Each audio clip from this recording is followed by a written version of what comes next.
Puspita Dewi, NIM C0B021028 dari kelas E Manajemen Pemasaran. Saya akan menjelaskan tentang sistem informasi pemasaran dan survei pelanggan yang dosen pengampu Bapak Bambang Purnomo, Sarjana Ekonomi, Magister Manajemen.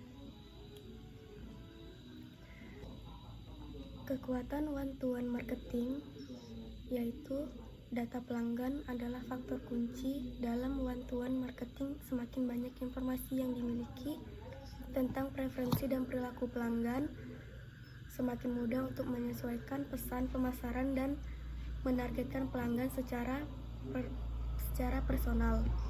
Data pelanggan bisa dikumpulkan dari berbagai sumber seperti interaksi pelanggan sebelumnya, survei pelanggan, dan data perilaku online. 2. Proses komunikasi marketing revisi dalam one-to-one marketing. Mengidentifikasi calon konsumen. Identifikasi dilakukan dengan menggunakan data pribadi, perilaku, preferensi, dan transaksi konsumen. Kedua, diferensiasi di mana perusahaan menggunakan profil konsumen untuk membedakan antara konsumen satu dengan konsumen lainnya.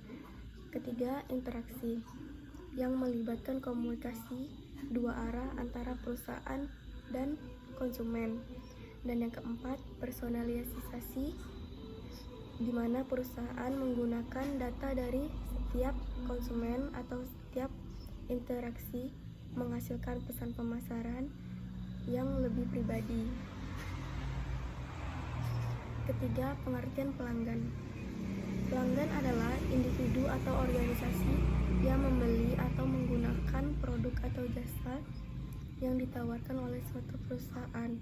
Pelanggan merupakan salah satu elemen penting dalam keberlangsungannya bisnis dan kesuksesan perusahaan.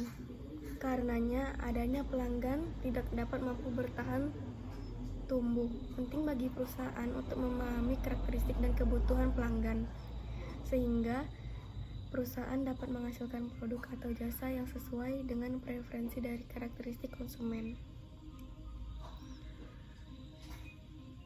Keempat, manfaat mempelajari perilaku konsumen. 1. Mengetahui preferensi dan kebutuhan konsumen dapat membantu perusahaan untuk mengembangkan produk atau jasa yang lebih sesuai dengan kebutuhan konsumen dan meningkatkan kepuasan pelanggan. Kedua, meningkatkan efektivitas pemasaran. Dengan memahami perilaku konsumen, perusahaan dapat merancang strategi pemasaran yang lebih efektif dan efisien. Ketiga, menjadi lebih kompetitif. Perusahaan dapat mengembangkan produk atau jasa yang lebih inovatif dan relevan dengan kebutuhan konsumen, sehingga dapat bersaing dengan perusahaan lain di pasar. Keempat, meningkatkan loyalitas pelanggan yang lebih baik, mengembangkan program loyalitas yang efektif, dan menyesuaikan produk atau jasa dengan kebutuhan pelanggan. Kelima, mengurangi risiko, memperkirakan permintaan, tren pasar di masa depan, sehingga dapat mengurangi risiko yang mungkin terjadi dalam pengembangan produk atau jasa baru. Kelima, faktor-faktor yang mempengaruhi perilaku konsumen. Pertama, faktor budaya. Kedua, faktor sosial. Ketiga, faktor pribadi. Keempat, faktor psikologis. Kelima, faktor situasional. Dan keenam, faktor pemasaran.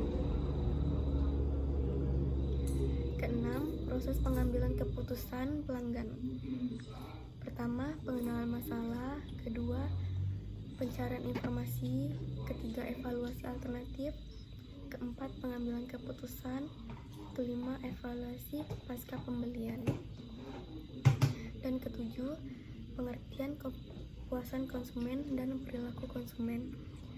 Kepuasan konsumen adalah tingkat kepuasan atau kepuasan emosional yang dirasakan oleh konsumen setelah membeli dan menggunakan produk atau jasa tertentu dari sebuah perusahaan.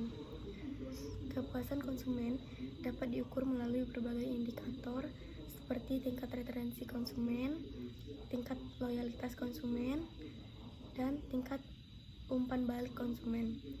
Sementara perilaku konsumen adalah tindakan atau kegiatan yang dilakukan oleh konsumen dalam memilih, membeli, dan membuang produk atau jasa.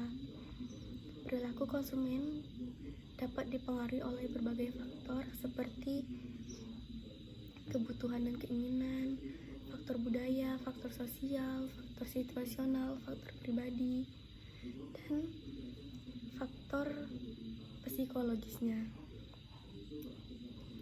Dan 8. Pengertian strategi pemasaran. Strategi pemasaran adalah rencana aksi yang dibuat oleh suatu perusahaan untuk mempromosikan dan menjual produk atau jasa mereka kepada pelanggan potensial. Tujuannya adalah untuk mencapai sasaran yang telah ditentukan dengan cara memasarkan produk atau jasa. Perusahaan secara efektif. Dengan strategi pemasaran yang efektif, perusahaan dapat mencapai tujuan penjualan mereka dan membangun hubungan jangka panjang dengan pelanggan mereka. Sekian dari saya tutup. Wabillahi taufiq wal hidayah. Wassalamualaikum warahmatullahi wabarakatuh. Jika ada yang ingin bertanya, silakan komen di kolom komentar.